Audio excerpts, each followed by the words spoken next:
Passiħor il-qoddimek kif il-qorti tal-appell reġgħet ċaħdet it-talbiet ta' Steward Healthcare. Dan sostnih id-deputat tal-Partit Nazzjonalista Adrian Delija f'post fuq il-medja soċjali hekk kif l-erba' kellna żviluppi ġodda relatati mas-saga tal-isptarijiet. Kien fi frar li għadda meta l-qorti ddikjarat li l-konċessjoni ta' 3 starijiet bejn Vitals u Steward kienet mifnija bi frodi u għalhekk id-deal ġie ddikjarat bħala null. Iżda wara l-kliem jiebes li ħareġ minn din is-sentenza, Steward Healthcare appellata għal dak kollu li qalet il-qorti.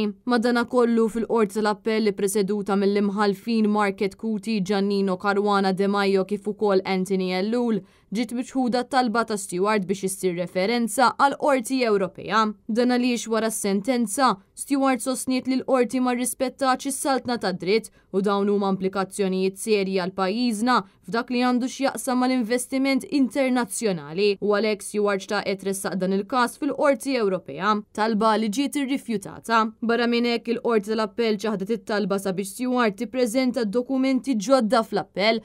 Dan għaliex dawn id-dokumenti mhumiex rilevanti fid-deċiżjoni tal-ewwel qorti. Min-naħa l-oħra ġiet miċħuda wkoll it-talba tal-Gvern flimkien mal-Avukat Ġenerali, Indis u Lands Authority sabiex jippreżentaw dokumenti ġodda u għal darb'oħra l-qorti tal-appell konkludiet li dawn id-dokumenti ma kinux jidħlu fil-kompitu tal-ewwel qorti. Anke d-deputat tal-Partit Nazzjonalista Adrian Delija ċaħad dawn it-talbiet bil-qawwa kollha.